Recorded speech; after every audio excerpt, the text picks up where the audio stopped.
बृहस्पतिवार व्रत की दूसरी कथा। व्रत की सही विधि कथा सहित गुरुवार व्रत कथा। गुरुवार व्रत करने के लिए जिस गुरुवार को अनुराधा नक्षत्र हो उसी दिन से व्रत आरंभ करें।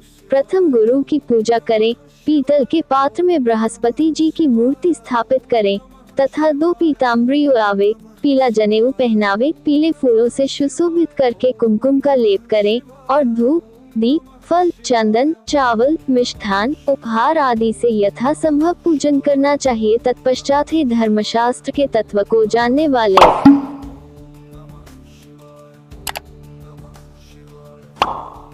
ही ज्ञान और विज्ञान के पारदर्शी देवताओं के कष्ट को नष्ट करने वाले देवों के आचार्य आपको नमस्कार है। इस प्रकार बृहस्पति देव से प्रार्थना करनी चाहिए। हवन घृत तिल से हवन करना चाहिए। पीपल की समिधा का उपयोग करना चाहिए। समिधा 108 या 28 होनी चाहिए। यह व्रत महापुण्यदायक, सब पापों को हरने वाला कल्याणकारी है। जब गुरु विषम स्थिति में हो तब इनकी शांति अवश्य करनी चाहिए। गुरु का वैदिक मंत्रों बृहस्पति अत्यदर्यो अर्हाधुम ऋतुमज्नेषु यद्दीते अश्वसारी प्रजात तदस्मासु द्रवणम धेहि चित्रम। बृहस्पति जी का तांत्रिक मंत्रों बृहस्पति नमः ध्यान रखें। गुरुवार व्रत कथा के पश्चात हवन वैदिक मंत्र से करना चाहिए। एक दिन इंद्र बड़े अहंकार से अपने सिंहासन पर बैठे थे और बहुत से देवता, ऋषि, गंधर्व, किन्नर आदि सभा में उपस्थित थे। उसी समय बृहस्पति जी वहां पर आए तो सबके सब उनके सम्मान के लिए खड़े हो गए, परंतु इंद्र गर्व के मारे खड़ा न हुआ। यद्यपि वह सदैव ही उनका आदर किया करता था। बृहस्पति जी अपना अनादर समझते हुए वहां से उठकर चले गए। तब इंद्र को बड़ा शोक हुआ कि देखो मैंने गुरु जी का अनादर कर दिया।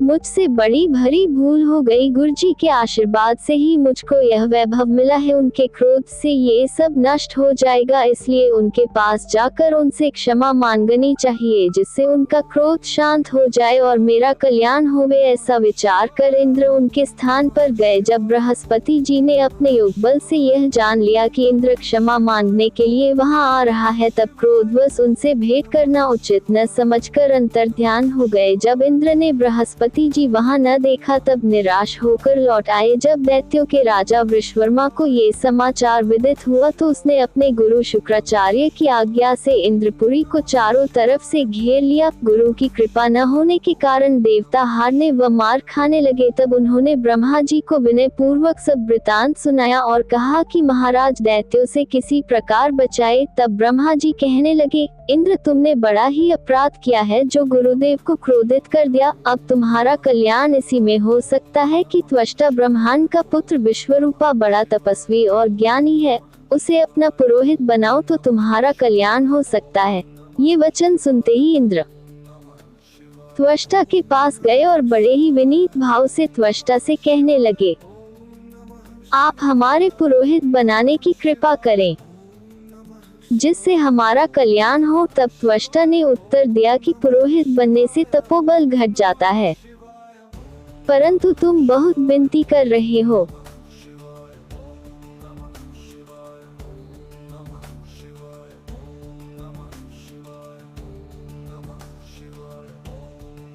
इसलिए मेरा पुत्र विश्वरूपा पुरोहित बनकर तुम्हारी रक्षा करेगा। विश्वरूपा ने पिता की आज्ञा से पुरोहित बनकर ऐसा यत्न किया कि हरि इच्छा से इंद्र विश्ववर्मा को युद्ध में जीतकर अपने इंद्रासन पर स्थित हुआ।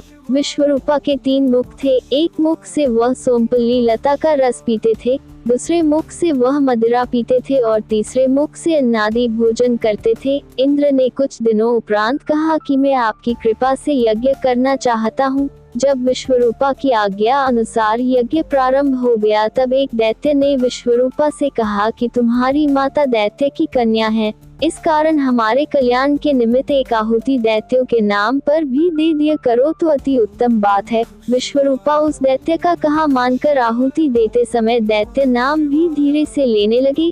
इसी कारण यज्ञ करने में इन देवताओं का तेज नहीं बढ़ा। इंद्र ने यह वृतांत जानते ही क्रोधित होकर विश्वरूपा के तीनों सिर काट डाले। मदिरा पान करने से भंवरा,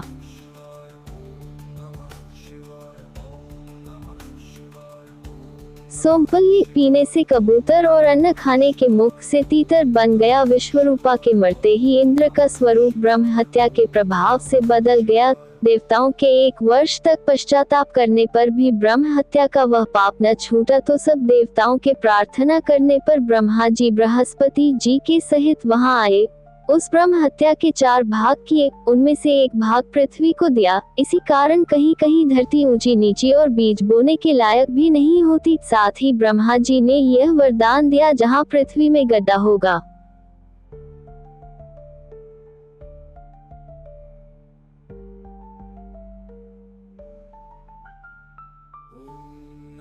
कुछ समय पाकर वह स्वयं भर जाएगा। दूसरा भाग वृक्षों को दिया, जिससे उनमें से गोंद बनकर बहता है। इस कारण गूगल के अतिरिक्त सभी गोंद अशुद्ध समझे जाते हैं। वृक्षों को यह वरदान दिया कि ऊपर से सूख जाने पर जड़ फिर से फूट जाती है। तीसरा भाग स्त्रियों को दिया।